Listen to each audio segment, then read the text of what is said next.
Kia ora everyone, welcome back to our next edition of Econ Talks. Gareth, we're talking a lot about vaccinations at the moment. We've gone from having some very low vaccination rates, a pretty slow rollout that really did concern us earlier in the year and did threaten to jeopardise just how quickly the economy might be able to keep going and where our international position might sit.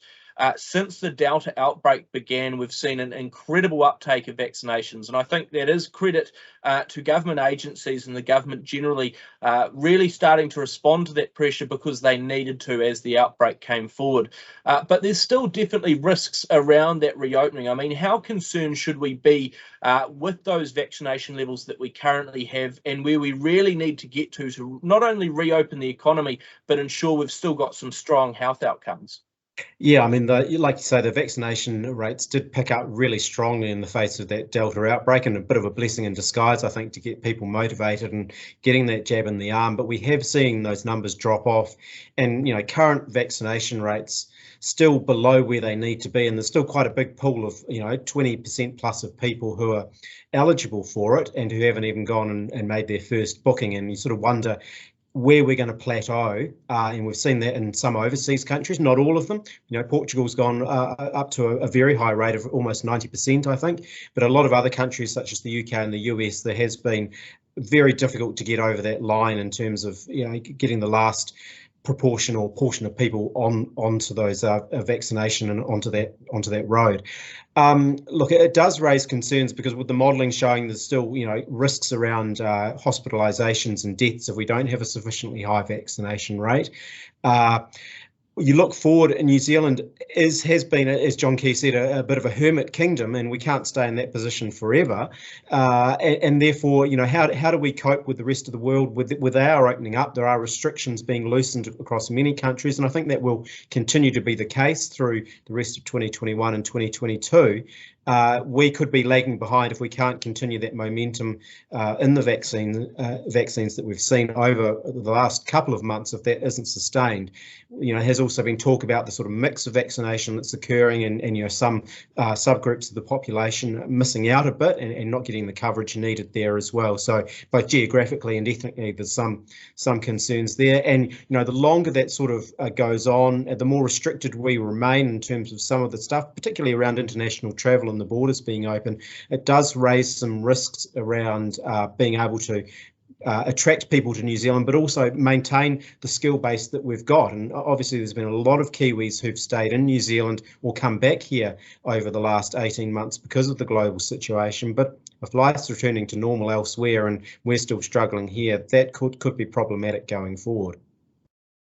Yeah, absolutely. And I think that's the thing, is that the vaccination rollout so far has been a lot more improved in recent times than previously. But we are now getting to the point, like you say, where we're seeing a slowdown, and that is absolutely undeniable. We've got second shots that are above first shots at the moment. Those first shot numbers are definitely in a much more subdued position than I think we would like to have. And you mentioned that 20% of people who are either not vaccinated or not even booked in, and that's the number that concerns me. It's 840,000 New Zealanders who so far, even after all of the public messaging, all of the support, have not engaged in the vaccination process at all. It's not that they, just haven't made it around to getting a jab yet. They haven't even looked to book.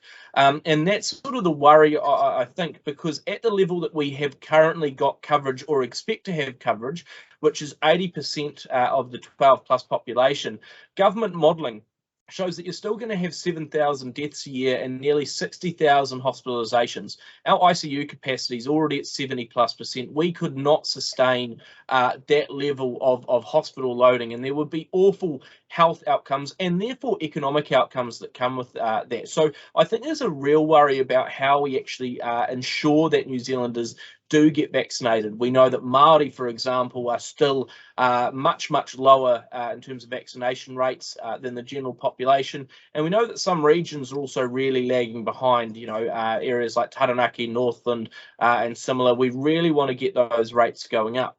Auckland as a whole and Wellington as a whole are in a stronger position, but again, those sort of disparities become quite concerning. And as you say, the longer that we don't have a resolution, the harder it's going to be to reopen, to have the government and the public confident about our ability to still cope through the COVID-19 crisis. And I think the emerging challenge becomes, well, what do we do about it? If we've got 20% of the population who don't have that coverage, how do we incentivize them? How do we not only start combating vaccine hesitancy and some of the awful and just grossly misleading misinformation that's out there, but also provide a balance between those incentive carrots and the penalty sticks, if you will, to ensure that people have a good reason to go forward. We know the government's thinking around vaccine passports and similar, which is going to mean some people are going to be left out if they aren't part of the vaccinated group. I think those sort of options, all options have got to be on the table, but every New Zealander's also got to take responsibility to make sure that their friends, their family, their whānau are vaccinated, because at the end of the day, this one is going to impact just about everyone in the country if they're vaccinated or not.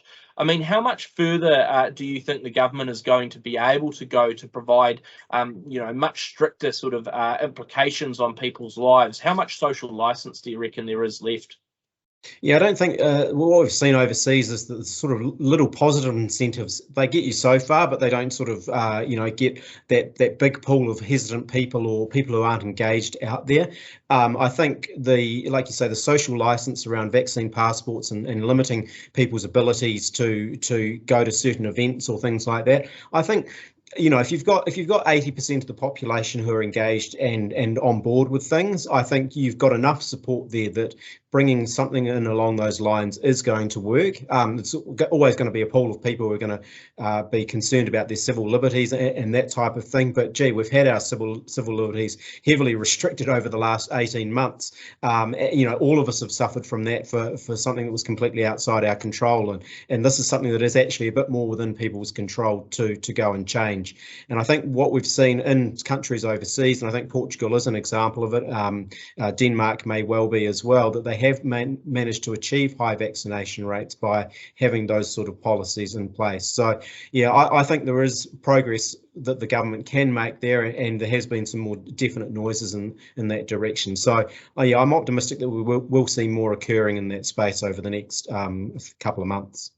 Yeah, agreed. And I think we're going to have to watch this one. It will have big implications for New Zealand's connections to the rest of the world, for the economy, for our health system and everything else. I'm double Pfizered, and I hope that everyone else is too when we see them on one of our future editions of Econ Talks.